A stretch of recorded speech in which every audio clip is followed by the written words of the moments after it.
How about a Coppola quick facts? These are almost all hilarious, these quick facts.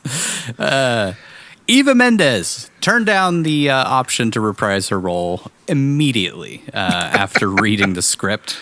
And also, apparently, Peter Fonda was offered to come back in this film, but after reading the first 5 pages of the script, he flat out refused.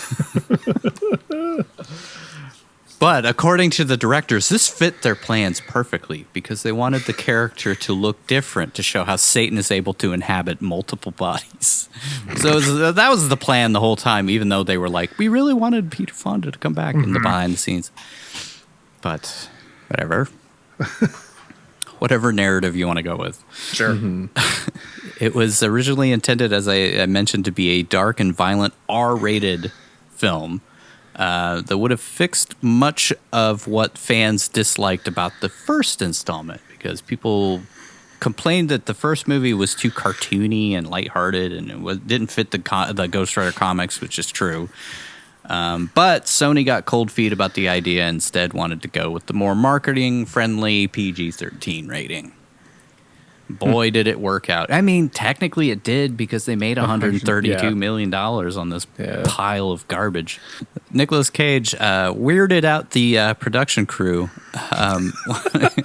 when he showed up in that fucking crazy face makeup when he came in. Which is a vast contrast to the first movie because he wasn't actually there for those shots. It was all like a body double and they CGI'd the hell out of the thing. And like most of the time they were interacting with a tennis ball on the first movie.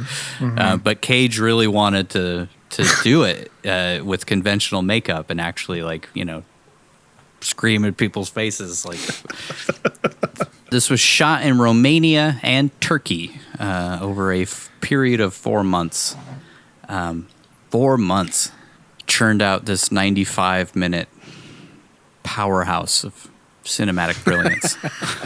4 months. I mean, 4 you know, months. Hey, Mont! I'm guessing there was, you know, based on the behind the scenes, there were a lot of little issues. There was one, like, I don't know if I call it out here, but there was one set that they were planning on using, and they kept talking because it was in, I think it was in Romania, and they kept talking to the guys who were tearing down this building, and they were like, please leave this one area alone so that we can film there. And they were like, oh, yeah, sure, definitely. And then every time they would come back to visit the set, a part of what they were telling them not to tear down was torn down. And by the time they got to actually filming there was like one building left. They were like, you know, we got paid to finish this job, so we're finishing it in the time that we were told to finish it. But, you know, whatever. We can't just stop for your stupid film production. But I'm guessing that they gave them money. I mean, you would assume. Yeah. Well, I don't know. It's Sony. Somewhere in that $57 to $75 million discrepancy. Didn't actually pay those guys. Unlike the previous film, a full transformation from Johnny Blaze to Ghost Rider is never found. Boy, I wonder why. We see the before and after, but never the actual transition. I mean, even in the final scene when he's fighting all of the Satan's army or whatever, Congress, he just kind of puts his head in his hands and runs around while smoke is like flying everywhere. Yeah. Just would have cost too much. This would have been funny to see actually out and about. Christopher Lambert was required to wear makeup that depicted his heavy tattoos covering his entire head. But it took so long to take off that he decided to just keep it when he went to the hotel each night until filming was complete. I mean, I don't think he was in the movie for that long, but just like imagine going out to frickin' Denny's in the morning and there's Christopher Lambert with all that face tattoo makeup on. That's awesome. He also apparently went through 3 months of sword training and shaved his head for this role. Why? Like, why? Why? He was in the Highlander. Yeah, he doesn't know how to use a sword. But what was the why? He didn't even use his sword. Yeah. Maybe he was supposed to when they had Decay fight him or whatever, but Decay. Yeah. Wallow or whatever. Wallow. No, that's not his. Blackout is his actual name. But, Oh. but I call him you were talking Wallow about- several times in the script in the breakdown, just because he reminds me so much of that stupid character from the first stupid movie. Speaking of Blackout's abilities in the film are nothing like in the comic books.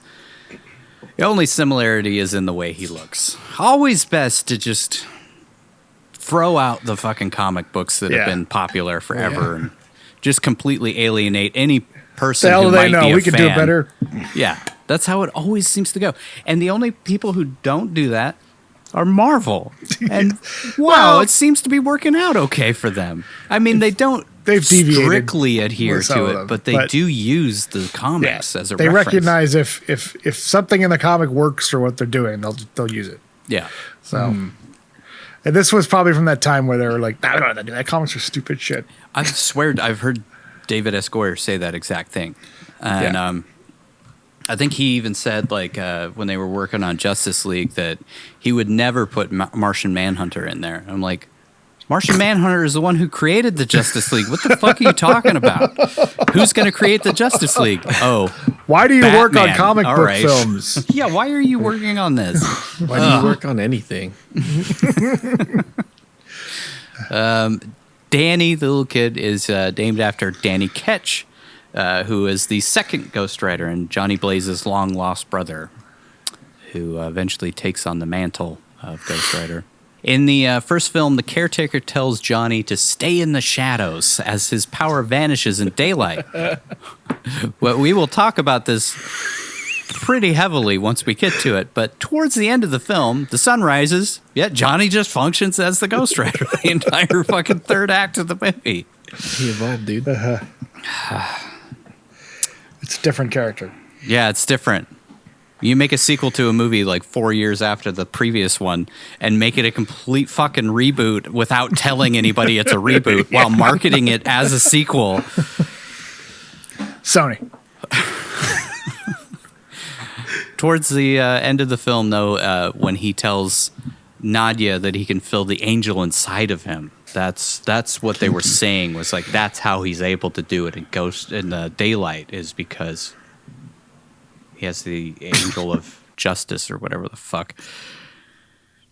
Fuck this movie.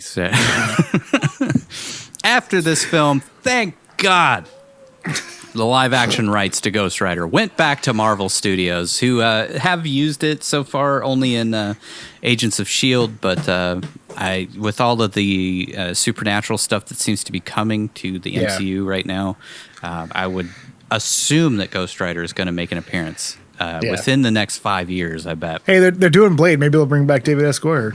Oh, good. Do more That'd Blade be and great. Ghost Rider. Fuck you. Get him out of here.